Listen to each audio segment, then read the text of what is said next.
తెలంగాణలో తక్కువ ఫీజులతో high quality results ఇస్తున్న ఏకైక సంస్థ తిరుమల్ ఐఏఎస్ ఇన్స్టిట్యూట్. మన దేశంలోని ఓ గ్రామంలో పొయ్యి వెలగదు.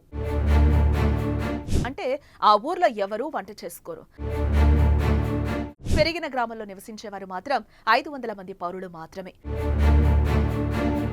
మరి వారు ఎక్కడ తింటారు, ఏం తింటారు?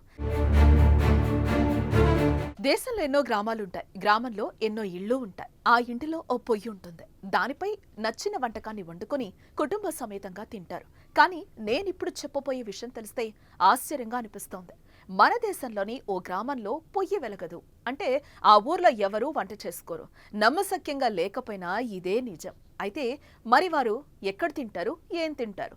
అసలు వంట చెయ్యకపోవడానికి కారణం ఏంటి అని తెలియాలంటే గుజరాత్ వెళ్లాల్సిందే.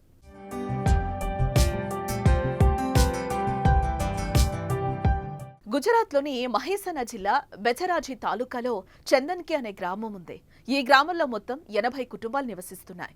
2011 జనాభా లెక్కల ప్రకారం చందన్కి గ్రామ జనాభా 250 మంది. అందులో 117 మంది పురుషులు కాగా 133 మంది స్త్రీలు. ప్రస్తుతం గ్రామంలో 1000 వరకు, పెరిగిన గ్రామంలో నివసించేవారు మాత్రం 500 మంది పౌరులు మాత్రమే. వారిలో ఎక్కువ మంది వృద్ధులే. మిగిలిన వారు ఉపాధి కోసం వివిధ కారణాలతో బయట నివసిస్తున్నారు.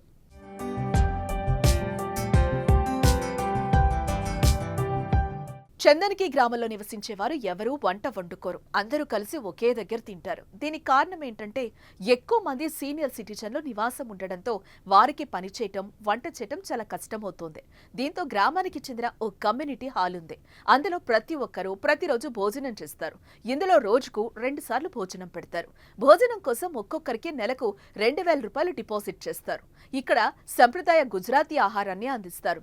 ఇంట్లో వండుకునే ఆహారం ఎలా ఉంటుందో అంతే రుచి, నాణ్యత ఆహారం పెడతారు. దీంతో వారంతా ఆనందంగా, సంతోషంగా ఒకరితో ఒకరు మాట్లాడుకుంటూ ఆరగిస్తారు.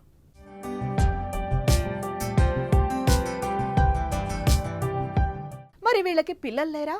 ఉంటే ఏమయ్యారు? ఎందుకు వీరిని పట్టించుకోవడం లేదు అని డౌట్ మీకు రావచ్చు. కానీ వీరందరికీ సంతానం ఉన్నారు. వారిలో చాలా మంది మంచి ఉద్యోగాల్లో, ఉన్నత స్థాయిలో ఉన్నారు. కానీ గ్రామంలో మాత్రం లేరు. విదేశాలు, పెద్ద పెద్ద పట్టణాల్లో నివసిస్తున్నారు.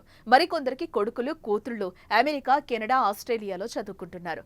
ఈ కారణంతోనే ఊరు వయోవృద్ధులతో నిండి నిశ్శబ్దంగా మారింది. కొందరు పేరెంట్స్ ను తీసుకుని వెళ్లాలని పిలిస్తే మరికొందరు పట్టించుకోని వారు ఉన్నారు.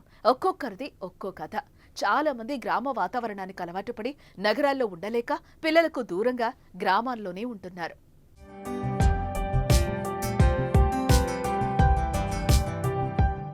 వృద్ధుల కష్టాలను గుర్తించి ముందుకెవరొచ్చారు అంటే వినిపించే పేరు పూనాంబాయి పటేల్. న్యూయార్క్లోని 20 ఏళ్లు ఉండి తర్వాత గ్రామంలోకొచ్చాడు. భార్య, బిడ్డలు పట్టణంలో ఉన్నా సరే తనకు మాత్రం పుట్టిన ఊరు, ఆ ప్రజలే ముఖ్యమని భావించాడు.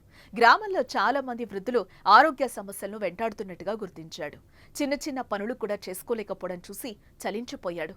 ఒంటరితనం మాట ఎలా ఉన్నా ఒక్క పూట వండుకొని కడుపు నిండా లేకపోవడం ఆయనను కలిచివేస్తుంది.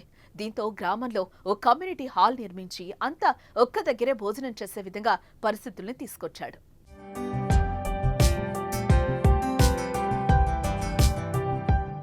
జీవిత చరమాంకంలో ఉన్న వృద్ధులకు కావాల్సింది పంచభక్ష పరమాన్నాలు కాదు.